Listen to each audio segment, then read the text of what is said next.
It is always amazing when we speak to a woman who is just doing things. You are that woman today.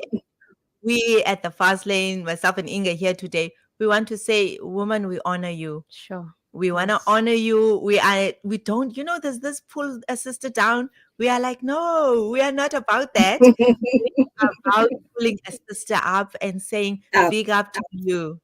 Absolutely. Bongiwe, Absolutely. such a phenomenal woman. Look, you're a woman of many, you wear many, many hats. I was so impressed. I was like speaking to my boss, and I was like, I don't know where to start with the Bongiwe.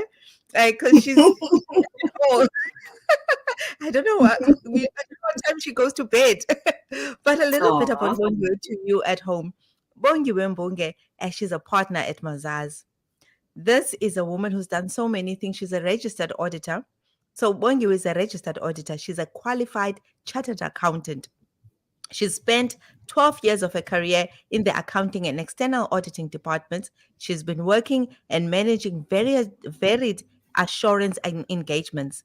These are some of the things she's done. She's also a member of the Governance Council of Mazars in South Africa. Furthermore, she represents Mazars SA at group level. Bongiwe also serves on boards as a non-executive director and many, many more things she does. She's also a senior associate at the Cambridge Institute of Sustainability Leadership. She is also a guest lecturer for resident universities. I mean, the list is endless. I can go on and on about this great woman. And today we are so, so honored just to be talking to her. Bongiwe, my sister, welcome. And I just, first of all, tell us, who is Bongiwe and what inspired you, Sisi, to say to yourself, you know what? I want to be that woman that goes after my dreams and do the things that I'm currently doing. Thank you so much. And really, such a privilege for me to be able to be here for this brief time. I'd love to really present myself as really an ordinary woman. When you say I wear many hats, so many of us do that. And so I am, I love to think as myself as I am becoming, I am evolving. I'm constantly trying my best to be present where I am. Wow. In terms of my professional hat, all I can say is that, grace always moves ahead of us. It's not like as a 16-year-old or as an 18-year-old, I planned this whole career out, but the doors that open and those that close, it's really about the ushering of the Spirit into those doors and really also putting your head down and doing your bit to work and realizing all of these things that further become, a big component of who we are. So, but at the end, I have development at heart. I'm a woman of women. I love sisterhood, and I love being a mom. Wow. So I love to think myself as that kind of ordinary woman. Ordinary is how we package our day, basically. And when you look at it in the last 10 years, suddenly it seems substantial. Sure. There is extraordinary in the ordinary. I just love it. Yeah. I just love it. It's a nugget. I'm taking it. I'm absolutely taking it. I love it. Package yourself as ordinary, and the ordinary just follows. But also, my sister, I just want to find out from you, what does a normal day look out like for you? Like at work, like I look at you and I looked and I said, okay, so this woman is doing it all. But what does a normal day look like for you? I think it begins like many homes in South Africa and beyond.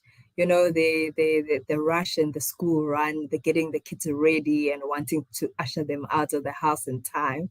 So mine looks no different when it starts out. I think also the greatest part I take out of that school run is we only have a 2-minute drive to the school, and I always shut everything down and I affirm prayers to my kids. So they always repeat after me, or whoever's chance it is.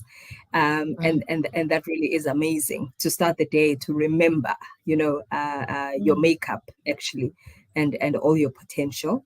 But a normal day hitting the office usually is a check-in with my teams, and updates and receiving where we are, because we plan for the year, for the 6 months, for the 3 months, for the week, for the day, kind of in detail. And then, we then allot responsibility. So it begins like that. And I think when I look at it as well, in terms of having invested my first 12 years in external audit and moving on to, the front end of how businesses are made up in terms of strategy, that was also exciting. So I think, it's for me, it's very important to plan. So I plan my meals, I plan my water consumption, I plan, when I'll take breaks. I must say I do quite a lot of meetings in a day. And that's the thing I want to improve even more going forward. And then I do what I call, I first eat the frog. Once I've sat down and I've had a look at my to-do list, I identify the most challenging task and I start with it. And when that is done, I basically take a break. But on an average day, I'm helping my clients with their business strategies with a particular focus on sustainability, how they can create value and earn profits in a responsible manner. Wow. So, and at the end of the day, it also ends like an average woman's day. You're in the kitchen, you're prepping your dinner, you're interacting with your kids, you're checking the homework kind of thing. So, but I always look forward when they are in bed at 8:00 and my husband and I are just chilling and catching up. Totally amazing. Really, it is the extraordinary in the ordinary. So, in the ordinary. I'm telling you just what I love.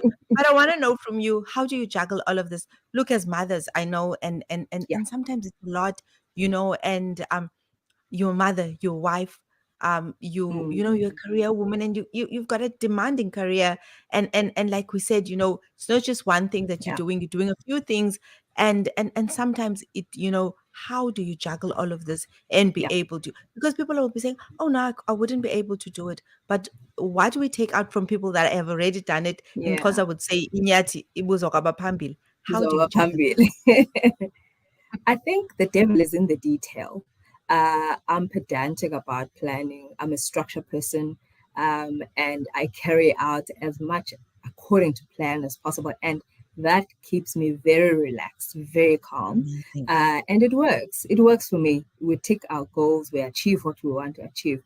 But I've also had a look at balance in my own way and in my own definition. So I don't aim for balance as it is. I work on a sliding scale.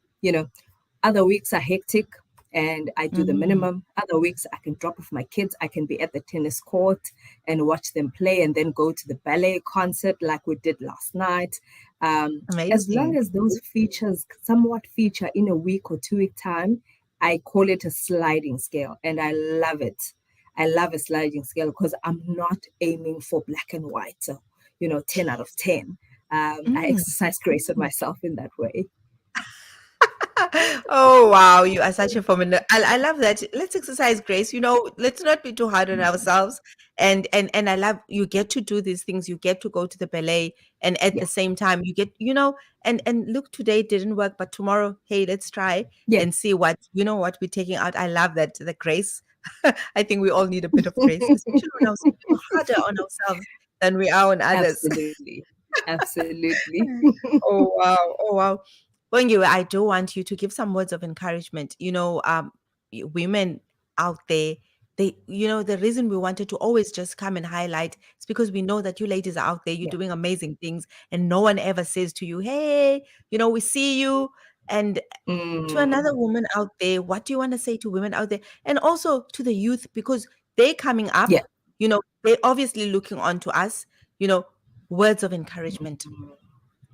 Thank you, Sanele. I think I really put both my hands around Isaiah 43, verse 1. The Bible says, fear not, I have redeemed you. I have summoned you by name. But my favorite is, you are mine. And so for me, that's everything. Our identity is in who Christ is. Our potential is in who he is. And so when I look at that, and when I think of the many facets of women, I just want to say, silence your fears, turn the volume down on your doubts, feed your faith, affirm. You may think something that discourages you, but don't utter it with your mouth. Throw your words in the direction of your prayers and anticipate. It has changed my life. It has completely changed my life. And I cannot recommend that state of mind, that presence, that flow enough. And I think substantially, that is how God rises up on occasions, on days, on weeks, on tough times, and on happy times. Oh, wow. Wow. What an amazing word of encouragement. Thank you so much. And just the fear part, I think that's what it's what hinders Yeah, most of us to do much. I was listening to Tembisi it's yesterday. limiting. I like her.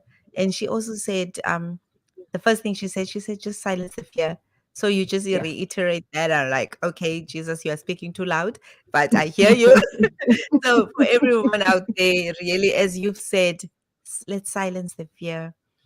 Sissy, it was such an amazing and such an honor to have spoken to you. Just want to thank you. And I do want to say to you, may God continue to open more doors for you, expanding your Amen. territory, and continue to do what you do. Amen. Thank you so much. Nkosi, siyabulela. Guys, that was Mbunge. She is our phenomenal woman that we spoke to today. You hear this woman who is standing on the word. In everything that she does, she kept on going back to the word. I was like, yes, this is what is making her stand out wherever she is. So I want to say to you as well, stand on the word. Stand on the word. It's never going to let you down. Thank you so much. Let's go quickly to a song.